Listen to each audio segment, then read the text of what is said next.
Olá pessoal, é uma alegria estar aqui no canal de vocês, no programa de vocês. E nós estamos aqui para dar sequência àquela repetição de um oráculo que nós vimos do capítulo 2 de Daniel. Ele volta à tona no capítulo 7, agora com outros símbolos, agora com outra dinâmica. Mas é uma continuação, porque o resultado final é o mesmo. Então, nós vamos trabalhar nisso com bastante atenção. Nós hoje vamos, na sequência, falar do segundo império universal, que é o império da Medo-Pérsia. É isso que nós vamos falar hoje. Eu acho muito importante a gente considerar isto, porque a primeira visão, a visão do capítulo 2, foi dada para o monarca da Babilônia, o Nabucodonosor.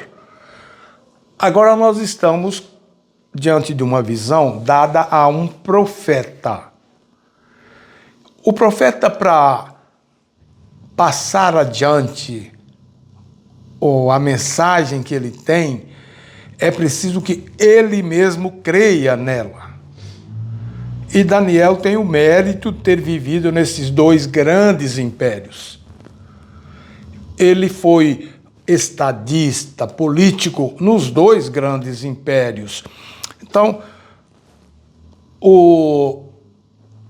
para ele crer nisso, era preciso que tivesse alguma documentação. E aí, nós recorremos ao capítulo 8, onde está claramente identificado o reino da Medo-Pérsia. Como Daniel viveu ali e está identificado o reino da Medo-Pérsia e o reino da Grécia, de Alexandre. Então, por causa disso, a gente vê fundamento e certeza na visão de Daniel. O Império Medo-Persa, ele, a julgar pelo que efetivamente beneficia as comunidades, as sociedades, as civilizações que se seguiram, ele pode ser até considerado como o mais importante. Existe um documento chamado Cilindro de Ciro. Esse é um documento que registra a liberdade que Ciro deu aos povos vassalos, povos conquistados, de retornarem para seus países de origem. Essa liberdade, ela tem um significado tão grande que ela está hoje na sede das Nações Unidas. Ela é, por assim dizer, o germe da Carta Universal dos Direitos Humanos.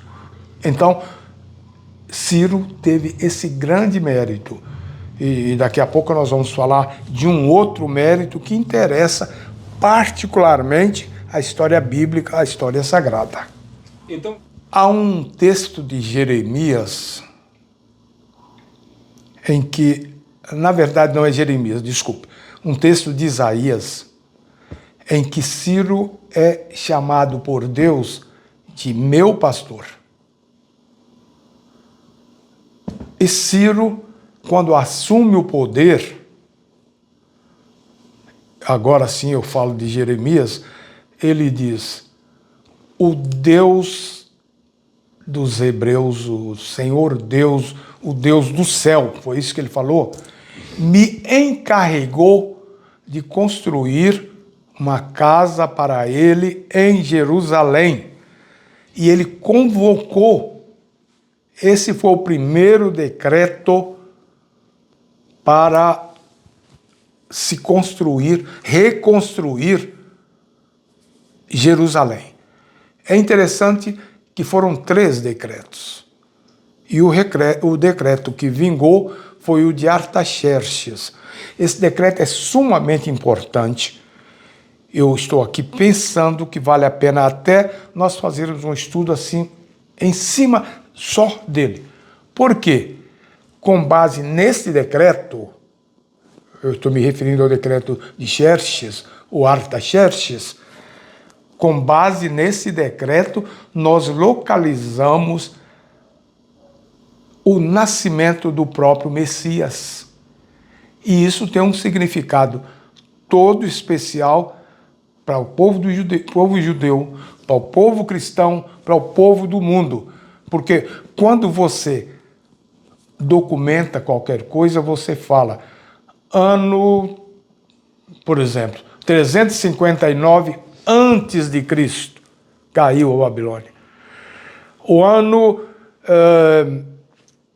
34 depois de Cristo é apedrejado Estevão, o primeiro mártir do cristianismo. Então, o Cristo, para quem é ou para quem não é cristão, para quem é ou para quem não é bíblico, ele é um divisor de águas, ele é um divisor de tempo. Existe um calendário que chama AC, antes de Cristo, e um DC. Então, é a Medo-Pérsia quem vai dar essa abertura para o mundo. A Bíblia tem razão. Não é uma razão assim que ela usurpou de alguém. É uma razão documental. A ideia era atrair a credibilidade das pessoas para um livro que não é história apenas, não é dependente de história, ele é supra-história, que é o livro. Tudo que a história e todas as ciências disseram e que prevalece, a Bíblia já previa. Pessoal, nós vamos fechar aqui esse raciocínio convidando, dizendo que vamos continuar. Vamos continuar no capítulo 7 de Daniel e vamos explorar essa identificação que ele encontra no capítulo 8 e vamos cada vez compreender melhor esses caprichos da história que cumprem o oráculo da Bíblia Sagrada.